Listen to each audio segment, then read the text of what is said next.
E aí, turma, façam todos um excepcional dia. Capítulo de hoje, capítulo 6 de 2 Reis. E a primeira parte da história, começa dizendo o seguinte: os discípulos dos profetas disseram a Eliseu: eis que o lugar que moramos com o Senhor é pequeno demais para nós.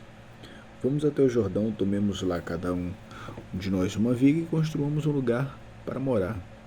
Ele respondeu: vão. Mas um deles disse: tenham bondade de ir com estes servos. Ele disse: eu irei.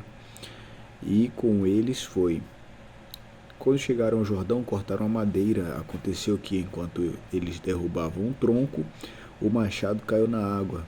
Ele gritou: ai, meu senhor! O machado era emprestado.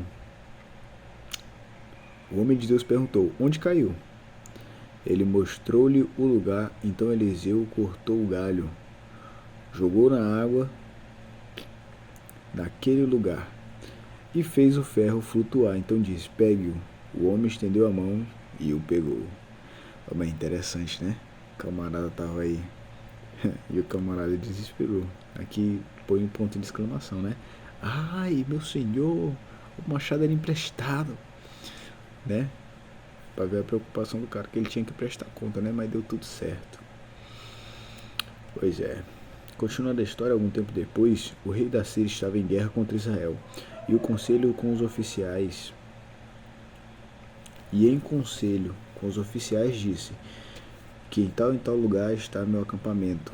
Mas o homem de Deus mandou dizer ao rei de Israel: evite passar por tal lugar, porque os sírios estão descendo para ali. O rei de Israel enviou tropas ao lugar de que o homem de Deus havia lhe falado e que tinha avisado. E assim se salvou mais do que uma vez ou duas vezes. O rei da Síria ficou angustiado com este incidente. Então chamou seu servo e perguntou: vocês não vão me dizer quem dos nossos está do lado do rei de Israel?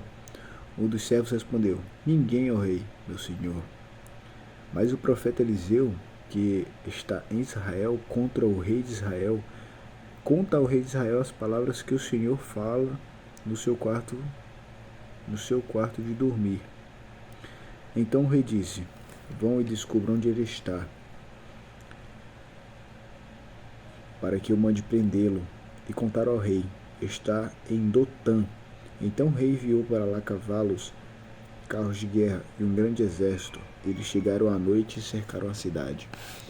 O servo do homem de Deus levantou bem cedo ao sair, eis que estavam as tropas dos cavalos e os carros de guerra que haviam cercado a cidade. Então o moço disse a Eliseu, acho que foi o mesmo camarada de novo, ele gritou: ai, meu senhor, que faremos? Ele respondeu: não tenha medo, porque são mais os que estão conosco do que os que estão com eles. E Eliseu orou e disse: Senhor, peço-te que abra os olhos dele para que veja. O Senhor abriu os olhos do moço e ele viu que o monte estava cheio de cavalos e carros de fogo ao redor de Eliseu. E quando os sírios desceram contra ele, Eliseu orou e disse: peço-te que firas esta gente de cegueira. E ele o feriu de cegueira. Então Eliseu lhes disse: não é este o caminho, nem a cidade, sigam-me, e eu os guiarei ao homem que estão procurando. E os guiou até a cidade de Samaria. E chegaram em Samaria, Eliseu disse: Senhor, abre os olhos destes homens para que vejam. O Senhor abriu os olhos deles e viram, e eis que estavam dentro de Samaria. Quando o rei de Israel viu, perguntou: meu pai, devo matá-los? Eliseu olhou assim e falou: não, senhor. Você poderia matar se você tivesse ido, usado sua espada, seu escudo, sua flecha, aí você poderia matar. É o seguinte, dê comida para esses cidadãos. Aí o rei de Israel pegou, fez um banquete, deu para eles, entendeu? E depois despachou eles.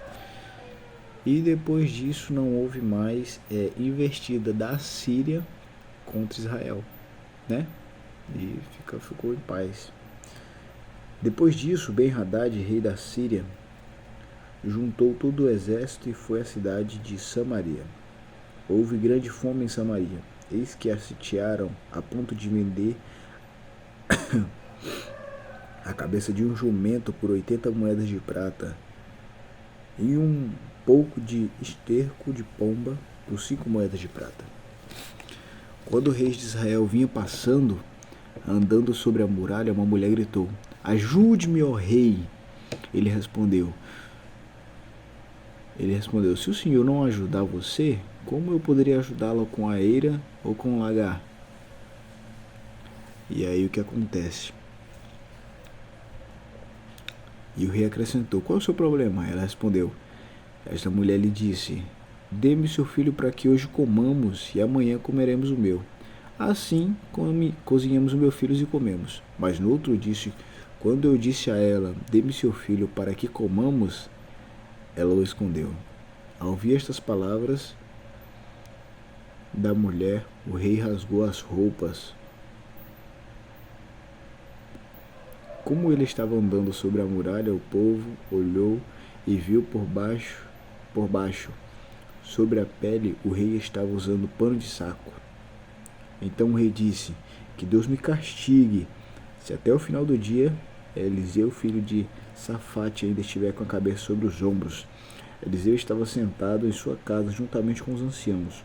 O rei enviou o homem à sua frente, mas antes que o mensageiro chegasse, Eliseu disse aos anciãos: "Vocês estão vendo como aquele filho de um assassino mandou alguém para cortar minha cabeça?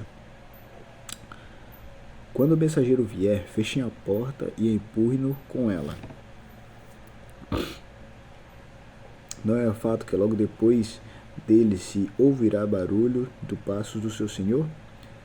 Enquanto Eliseu ainda estava com eles, chegou o rei, que disse: "Eis que este mal vem do Senhor Deus. Que mais poderia eu esperar do Senhor?" A continuação do diálogo fica para o capítulo seguinte. Encerra o capítulo aqui no versículo 33. Então é isso, turma. A gente fica por aqui. Que Deus abençoe, que dê um ótimo dia a você. E amanhã a gente continua, tá bom? Valeu, ótimo dia.